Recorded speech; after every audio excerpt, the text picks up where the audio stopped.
Copyright! Have you checked the children? Your little mess Hi, I'm Chucky. Wanna play? Sometimes that is better. You're gonna need a bigger boat. What's up, everyone? Welcome back to the Horror Show. I'm Cecil Laird. March Burger. Fuego here. And we are here to do a review of a movie that is so classic. I didn't put any forethought into that comparison.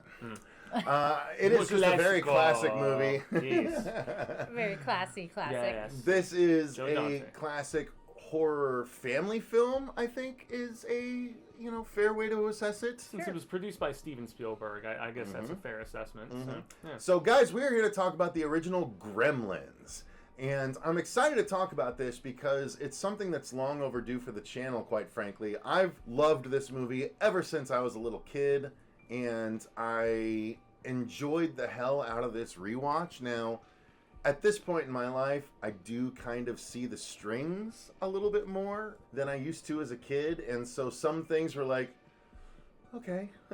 But a lot of things were so well done, practically, back then, that they still hold up to this day in 2021 when we're reviewing this movie. So overall, I absolutely adore Gremlins. I think it freaking holds up all across the board. Marcia? So this is the first time I actually watched all the way through. Really? Because when I remember when I was younger and it was first introduced to me, it freaked me out way too much. I couldn't deal with it, and so I stopped watching it. You have a problem with dolls in horror anyway, and this is a Just small creature. Small little creaturey stuff, too. Yeah, and just like coming after me at night, and just like too many rules. I know I would make sure to fail. Like, I'm not very good with rules, so or taking care of things. I mean, my children are hopefully they survive. So blessed. So blessed. I guess it's different when they're children, but anyway, like it freaked me out as a kid because I think it was just like when they go all evil, like that got me. I was like, no, I can't do this. It's too creepy. But like watching it this time around as an adult and knowing like it's cool, it's safe, it's not real, and it's PG apparently. So no, I was like, why was I scared of this? This wasn't scary, but I did enjoy it. I thought it was fun. I thought it was a cool idea. There's a lot of okay moments, like Cecil was saying, but overall, I did enjoy it, and I think it was appropriate. And maybe I just watched it too young, and if I was a little bit older when I watched it probably wouldn't have freaked me out as much because it is along the lines of like E.T. And the version of like Sure. A little scary. Yeah, scarier than that. E.T. was terrifying as well. E.T. scared me as a kid too, though. Like- So, I mean, yeah. not Critters level, though. I never watched Critters, so I don't know. Or, I mean, I'm Gremlins. Just forgot what review I was in. Oof. I don't know. No, like obviously this was intentional horror. E.T. was not. I don't know. I did enjoy it. And overall thoughts. Fueguísimo. Love this movie. Marshall just shut down. Love this movie. It's maybe a little bit of an unpopular opinion. I slightly prefer the second film, which we will be reviewing as well. Controversy! And that didn't used to be the case, but when I rewatched these, when I saw Gremlins 2 was our recent poll winner, and I knew we were going to review that, and we said we had to do the first one as well, I rewatched them both back to back. They're drastically different in tone in just about every single way. This is much more so a family horror film, whereas the second one goes into meta. We'll get into all of that silliness and stuff like that. It's meta as fuck.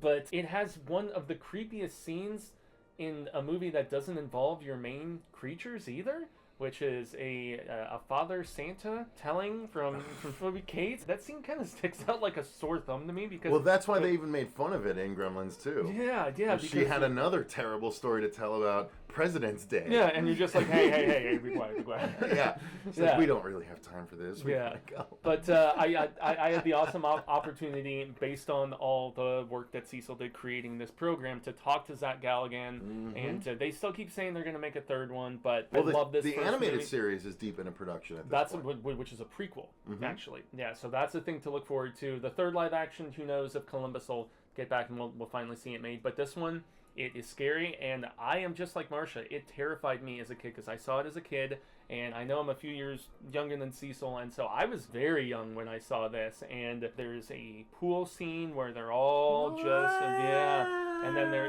then also a fountain scene, you know, of and all that different stuff. But I also remember loving the hi-ho. Like, I distinctively remember that movie theater scene from seeing it as a kid. It's very entertaining. It was pushing this, scary things could be there for kids, which became more prevalent later in the decade with Monster Squad and a few other things. But yeah, I love this movie, and I enjoy revisiting it pretty much every time. And it is a Christmas movie. Don't forget that. I 100% agree with Fuego on that. This is absolutely a Christmas movie. This is a family Christmas horror movie. Yeah. Straight up. I mean, you could watch Gremlins and Krampus in a kick-ass Christmas double feature. Amen. You know what I'm saying? Like, that is two movies that line up thematically and even effects-wise, right? Because they both lean on practical more than CG. But the original Gremlins, upon revisit for me, it was just as magical as I remember. Like, I'm telling you, this movie is so ingrained, these movies both are so ingrained in my memory, where, like, even bits where the teacher knows that the gremlin has metamorphosed and he's walking around, he's like, how'd you feel about the Snickers? Yeah, he's like, how'd you feel about a candy bar? And I was like, I remembered exactly the delivery before he delivered it. That's how many times I watched these movies as a kid. Like, I love the Gremlins movies, and they were absolutely early entrees for me into the horror genre. Same. You know, these are creatures that they were silly, and my God, did I not remember the bar scene where they were all just doing all kinds of crazy. I did not remember it being as long as it was as a scene, but as a kid, so many things freaked me out about the creatures and everything. Their carefree, laissez-faire attitude, even towards each other. At one point, towards the back end of the bar scene, one of them takes a Polaroid of another and turns it to skeleton. If I'm not mistaken, I think that was the first Gremlins movie. Yeah, because of the light bright aspect. Yeah, well, yeah, exactly. And so, like, it's so funny, so clever, and everything worked so well throughout, especially effects-wise. So, getting into the story of it, it's just about a suburban town a few hundred miles away from New York City called Kingston Falls, and one of these people that live there, Billy and his family, the Peltzer family, who is the family of an inventor. He's something else. Yeah, exactly. Of sorts, yeah. They get access to this Mogwai, Gizmo, and unfortunately there are 3 rules attached to the Mogwai, and they go against 2 of the rules, and 3 by the end of the movie, quite frankly, but they go against 2 of the rules by accident, and it produces a bunch of bloodthirsty gremlins, and these gremlins start tearing ass across Kingston Falls and having fun in their own right during the nighttime. And the movie is just so much fun. The acting is so great. The story is simple yet super effective. So I have very little negative to say about this one. Marcia, do you have any thoughts on the story overall? No, I thought the story was fitting. It was simple but effective. You know, you have the dad who's just trying to make his way through the world, and then and pick up a fun gift for his son who's going to be going off to college and wants to really make an impression because they're struggling, but he doesn't want them to feel like they're struggling. So that was very sweet. The family's very, very sweet family, and they handle like their horrible neighbor woman in an effective way. She's vile. And then they're really sweet neighbor who's very against Russia. Well, and he's from Murray Futterman. Yeah. Mm-hmm. He was in his a lot of last different performance was in Hanukkah. Eben's Hanukkah movie. Yeah, if I'm not mistaken. And he was in a bunch of different Joe Dantes, like he was in the original Piranha movie that Joe Dante also directed. Dick Miller, that's the guy that I'm thinking of. Yeah. Yeah, so. No, but I dug it. I thought it was like, now that I was able to watch all the way through, I really appreciate the movie and what it is. It's not as scary, but I really had a weird relationship with Kirby's and all of that for a long time. Like, it's just like when they turn into gremlins and just like, Oh, Furbies you're talking about. Furbies. I Is thought it you were Furbies? talking about Furbies. Well, Kirby. Kirby is the the little Nintendo marshmallow. character. Oh, yeah, Marshmallow. Furbies. No, Furbies But are the he- ones that that look like Gizmo. Yeah. Yeah, they ripped off the design Yeah, a wee yeah. bit. No, but the Gremlins are effectively terrifying, and the things that they do to people are very terrifying. And like, I mean, it's just like with Jurassic Park when you have like the little tiny dinosaurs that can just gang up on you. Compies. Yeah, and get you. Compsocephalosaurus. No, Yeah. It's too much. It's too much. Eat John Hammond in the book. Spoilers, sorry. But I thought it was really, the characters are believable and you love them. You love Gizmo, and sometimes you even root for the Gremlins because Little they're bit. Some of kind them. of fun. Yeah. But Stripe the leader. Stripe he's tough stuff. So, getting into the acting of it No, all. no, I thought you mentioned yours already. No, No, okay, that's I'm story. sorry. Yeah, My fault. My fault. Yeah, no, you're good. You're good. The one thing that I really found to become more prevalent in like the early to mid '80s, especially, was Stephen King had. I always have to bring it to King in some way, but Jesus. but King had really popularized the small town of kooky characters that are overrun with a situation kind of beyond their means a little bit, and all of the characters within this are written from a very distinctive standpoint, whether it's the war vet Dick Miller's character, who is Right. he's the one who is like, yeah, I saw gremlins back in the war and stuff like that, and they messed with our planes and so on and so forth. And then also a woman who was like, she either worked at the bank or was responsible for so many different loans and set extensions and stuff like that. I love the chemistry of it's either Phoebe or Phoebe Cates. I always Phoebe. Phoebe Phoebe Cates. Cates. Yeah. Her and Zach Galligan, they have a really sweet little romance going on. And I mean, there's really no missing link within the entire cast of characters and how they're written.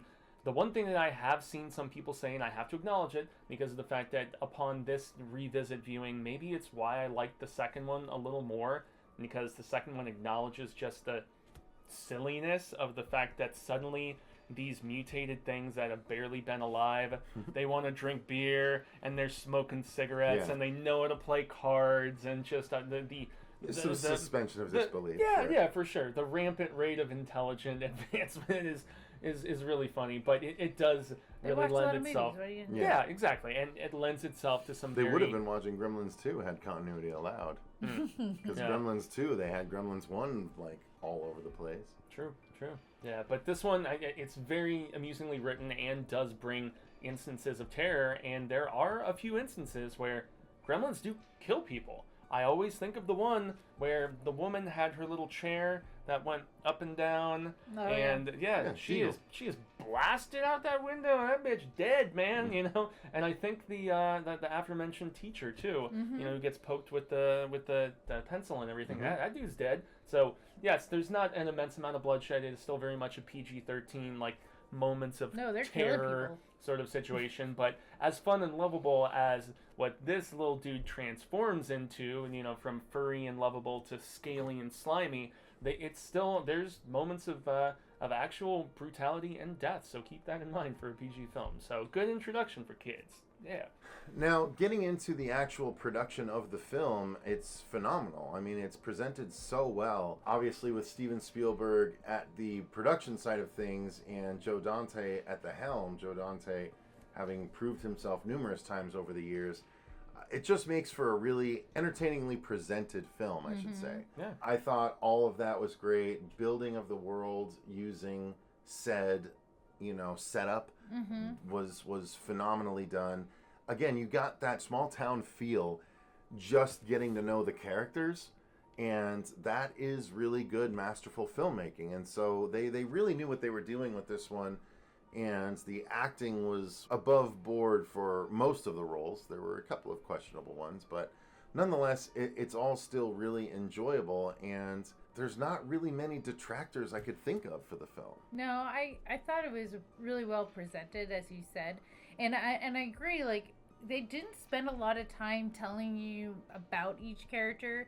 They did it really minimalistically, where they could be like, okay, the family, you knew exactly who everybody was, and the love for each other, and just quick, like just with the scene, like the setup itself and the house and all the different inventions that were failing. You knew everything you needed to know about their situation. Smokeless ashtray. You knew about, like, when you went to the bank at his job and that whole situation with the Wicked Witch and like the corporate feel and the backstabby and then the love like blossoming. You knew right away without having to say a lot. Which it goes a lot to say about the director. I mean, obviously he's amazing, but there's a reason why. Like, he can tell the story visually and through the way it's presented, as well as through set design. So I think that was really well done, and the way he introduced Gizmo was amazing with Chinatown and that shop, introducing, like, you know, the owner and the songs and just everything tying together was well done. And even like when you mentioned the pool scene, like that was terrifying, and the suspense build up. Like, yes, it's cheeky and fun, but at the same time, there's some really like scary parts and suspenseful parts of the movie, and it's not easy to come by. And the fact that it can hold up after so long. And even though I was terrified as a kid and didn't watch the whole thing, I kind of put myself in a position because I said that I hadn't watched it because of it. And I felt a little, I wasn't pushed, but I felt like, okay, I got to face my fears and watch it. Because he was like, what? Really? He didn't tell me I had to, but I knew without him saying, like, I better watch this because he's going to want me to watch it now because I said I wouldn't. I'm glad I did watch it because it is delightful. And I probably would wait for my kids to see it just because it's a little scary. Maybe if they get a little bit older. It'd be fine. The second one was whatever. We'll talk about that one. We'll get there.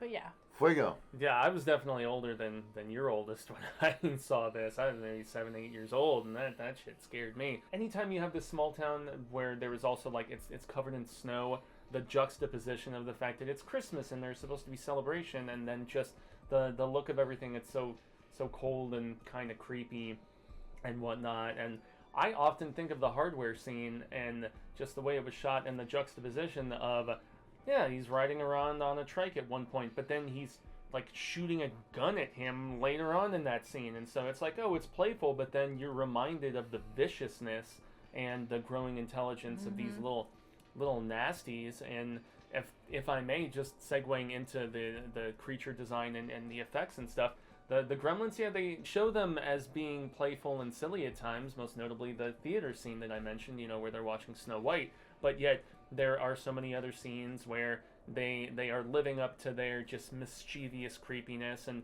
just that black and green, kind of scaly sliminess. It's, I don't know, once again, this little furry lovable dude, and I'm sure they sold lots of toys. Merchandising. Yeah, exactly, merchandising. And I do know that was a discussion, in hindsight, that they're like, and one of the reasons we wanted to make this movie is because we thought we could sell some toys.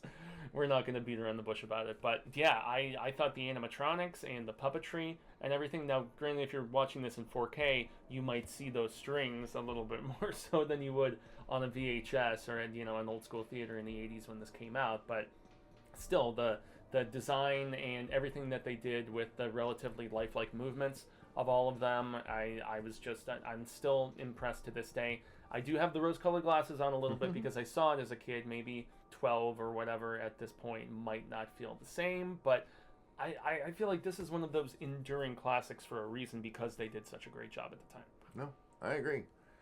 So let's get into the actual filmmaking and effects of it all, right? Because we've touched on it a little bit throughout the thing. I just kind of jumped in. Yeah, I mean, the effects are amazing, and they're mostly practical, if not all completely practical, right? I mean, there's some stop motion gremlin stuff at one point when there's a whole crowd of them coming out of somewhere, but otherwise it is practical gremlins and practical craziness melting, all this stuff. And I feel like all of it really only helped to sell the narrative of the movie.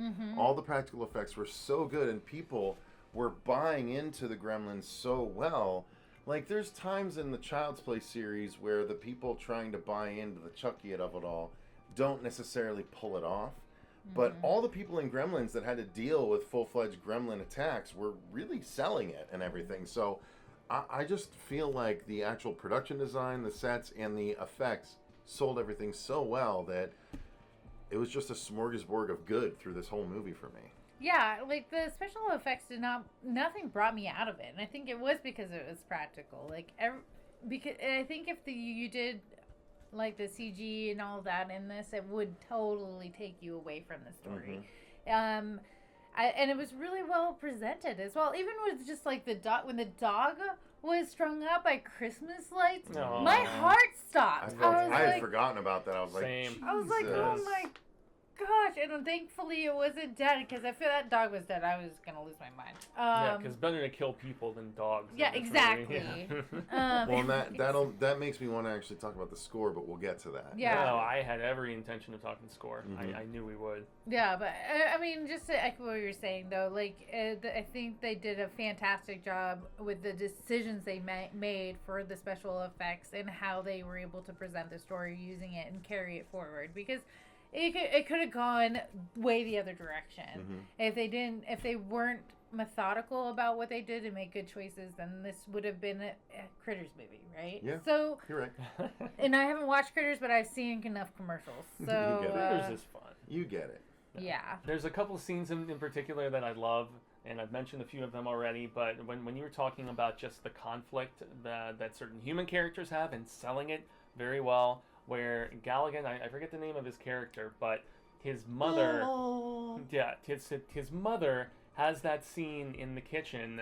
Mother is a badass, like she early becomes one female badass. Yeah, she just comes into her own, and then when she puts him in the microwave, Dude, she takes out 3 gremlins on her own. It's fucking rad. She's gangster in that regard. Fucking rad. And we also mentioned the fountain scene, but even things as silly as just when the gremlins are suddenly caroling at somebody's front door. I mean, that's once again the carnage mixed with like the crazy silly. And the movie is such an interesting blending of, but it's very 80s in the fact that I feel like comedy horror really came into its own in the 80s. Sure. That's the decade where it really just defined balancing those tones, of nasty and funny. So let's get into the sound design and the music, because it's something that has to be talked about. The sound design by itself in Gremlins is phenomenal. I mean, the amount of sounds associated with the gremlins, not only themselves biologically, but themselves scampering all around to give you situational awareness throughout the whole movie, right? Using just stereo headphones. And nowadays you can do the 6-sided speakers and shit like that. But originally it was just stereo in the theater, right? And they did so well with the sound design and the different gremlin voices, so to speak. I have a feeling I've said critters a few times when I meant gremlins throughout this whole thing. So no, you just said it that once. Okay, all right. But the fact that they each had their own sort of as well as just the gross and all that shit, like, also, it's so cool and well done. And then we'll get to the score separately. Let's stick with just the sound design first. I was just thinking about the fact that you would hear them like laughing in the background. Where you're not sure where they are, and they're just like hiding in the shadows, like ready to pounce on you, and you're like walking through a home and like looking around, and you hear them laughing. The maniacal aspect of all of that, but that's creepy to me. Still to this day. And then moving into Marcia, sound design for you. I'm just gonna echo what you guys are saying, because it really helps push the sound, and I think that's what's really creepy about them, not just visually, but also like I'm terrified of things I can't see, and if it's hiding and lurking, jump out and get me. Like that's their jam. So yeah, that was really well done. Gizmo. And the only way you can create that successfully in a movie like this is by using sound design. So. Yeah. And then score. Obviously, score is phenomenal. Honestly, Gremlins is one of the most recognizable 80s scores of all time. What I loved was how they used the score, because as the movie began and as it developed, all you got was...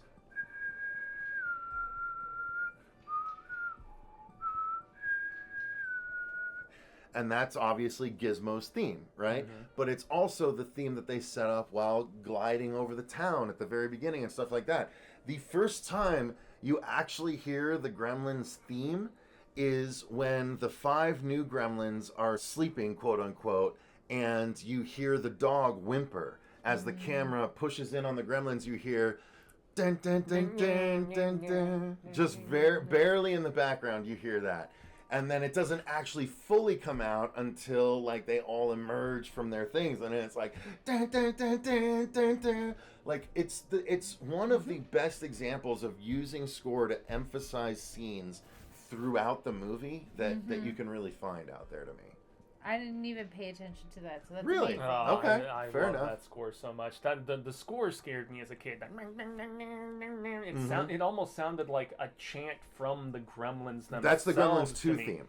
Okay. Yeah, the Gremlins 2 sounds more like that to me, but yeah. Okay. Because I think they might have done that at one point.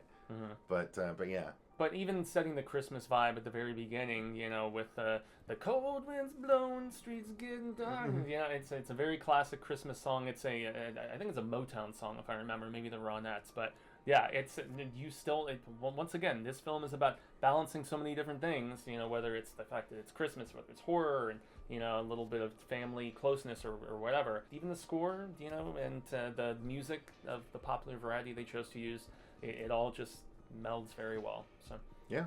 So yeah, guys, I think that's gonna do it. A really in-depth review of the first Gremlins movie.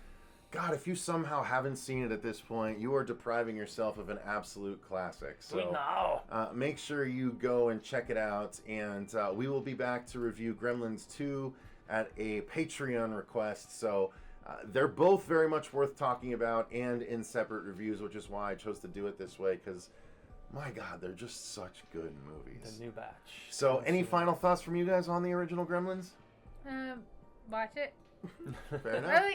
I enjoyed it, and I feel like now that I've ripped the Band-Aid off, and I'm not as terrified of it anymore, like I could watch it more than once.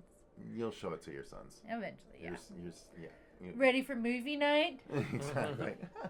Fuego, any last words on it? Yeah, it's a great one, along with the aforementioned Monster Squad and a few others, to really just kind of shoehorn your youngsters into, you know, being okay with horror, because it's nothing that's gonna, well, I don't know, it scared the hell out of me, but nonetheless, it's a good starter, I think, before all of the other brutality that the 80s brought us. Again, I wholly believe in the 1-2 punch of Gremlins, Krampus back to back on a Christmas night. You know what I mean?